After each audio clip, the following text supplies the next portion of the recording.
Video को like और share जरूर करें और हमारे चैनल को सब्सक्राइब करना न भूलें। यहाँ हर दिन आपको मिलेंगी ऐसी ही डरावनी और रोमांचक कहानियां जो आपको सस्पेंस और रहस्य से भरी दुनिया में ले जाएं। सब्सक्राइब करने के लिए नीचे दिख रहे लाल बटन को दबाएं। हवा में अजीब सी नमी थी। अरण नाम का एक नौजवान अपनी नौकरी के सिलसिले में एक छोटे से पहाड़ी कस्बे में आया था।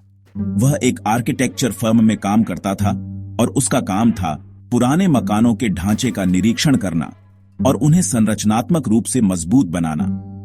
कस्बा शांत था, लेकिन उसके चारों ओर फैले जंगल और वीरान घर कई कहानियों से भरे हुए थे, जिन्हें अक्सर गांव के बड़े बुजुर्ग रात के अलाव के पास बैठकर सुनाया करते थे। अरण को ऐसी बातों में विश्वास नहीं था। उसे तर्क, विज्ञान और आधुनिक सोच में भरोसा था। वह सोचता था कि भूत प्रेत जैसी चीजें बस कहानियां हैं जो अंधविश्वास फैलाती हैं। वह अपने काम को लेकर पूरी तरह व्यावसायिक था। कस्बे से कुछ दूर एक पुराना पत्थर का मकान था जो वर्षों से खाली पड़ा था। अब उसे एक ट्रस्ट ने खरीद लिया था और उसे रेस्टोर करने का काम अरण को सौंपा गया। रहने के लिए उसे वहीं रहना था। मकान बड़ा था, 4 कमरों का, लकड़ी की छत और भारी दरवाजे। वहां पहुंचते ही उसका स्वागत मकान मालिक ने किया, जो उसी ट्रस्ट का स्थानीय प्रतिनिधि था। मकान मालिक ने जाते जाते अरण से सिर्फ एक बात कही थी, अगर रात को कोई दस्तक दे तो दरवाजा मत खोलना। अरण ने हल्की सी हंसी में उस बात को टाल दिया और अपने काम में लग गया। पहली रात सब ठीक था। हल्की सी ठंडक थी, खिड़की से बाहर घना जंगल दिखता था और केवल झींगुरों की आवाजें आती थीं।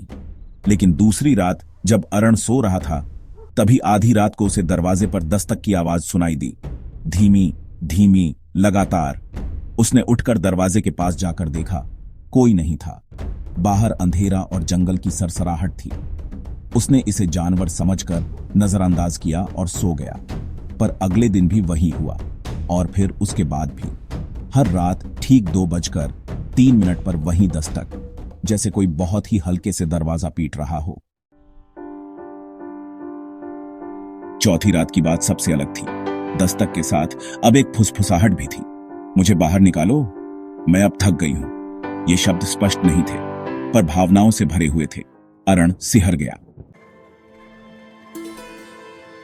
अब वह डरने लगा था, लेकिन फिर भी खुद को संभालता रहा। वह सुबह होते ही स्थानीय पुस्तकालय गया, जहां पुराने अखबार और रिकॉर्ड रखे थे। वह उस मकान का इतिहास खंगालना चाहता था। करीब 3 घंटे की खोजबीन के बाद उसे एक रिपोर्ट मिली, 22 साल पुरानी। उसी मकान में एक वृद्ध महिला, सुरेखा देवी, अकेली रहा करती थी। उनके पति की रहस्यमयी परिस्थितियों में मृत्यु हो गई थी और उसके बाद वह मानसिक रूप से अस्थिर हो गई थी। उन्होंने खुद को मकान के भीतर कैद कर लिया था। एक रात वह अचानक गायब हो गई। पुलिस ने खोज की, लेकिन कुछ नहीं मिला। गांव में अफवाह थी कि वह आत्महत्या कर चुकी है, लेकिन कोई शव नहीं मिला। अरण ने मकान को और गहराई से खंगालना शुरू किया। 5वीं रात को वह दरवाजा खोलने की हिम्मत कर बैठा। जैसे ही उसने कुंडी खोली, दरवाजा तेज हवा से खुद ब खुद खुल गया। बाहर कोई नहीं था, लेकिन जमीन पर किसी के सूखे पैरों के निशान थे, जैसे कोई नंगे पांव कीचड़ में चलकर आया हो। उसी रात उसे सपना आया। एक महिला सफेद साड़ी में, लंबे बिखरे बालों के साथ आंगन के एक कोने में बैठी थी। उसकी आंखों से आंसू बह रहे थे और वह बार बार कह रही थी, मुझे बाहर निकालो, मुझे चैन दो। अगले दिन अरण ने वही जगह खोदने का फैसला किया जो सपने में दिखी थी, आंगन का कोना। उसने एक स्थानीय मजदूर की मदद ली। खुदाई करने पर वहां एक लोहे का संदूक निकला, पुराना और झंग लगा हुआ। संदूक के भीतर एक डायरी, एक रक्षात्मक ताबीज और कुछ कागज थे।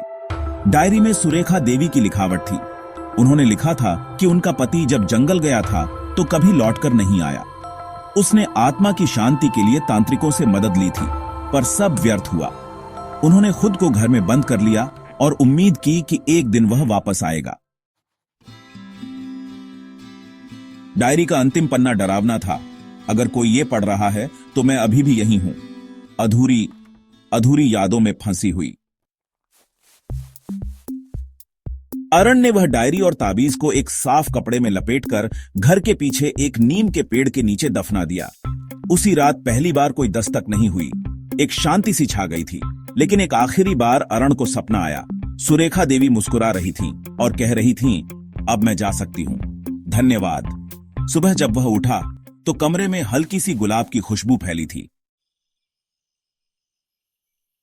उस दिन के बाद मकान में कभी कोई अजीब घटना नहीं हुई।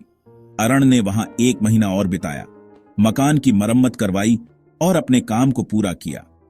कभी कभी वह नीम के पेड़ के नीचे बैठकर सोचता था, क्या आत्माएं सच में होती हैं या यह सिर्फ हमारी कल्पनाओं का हिस्सा है।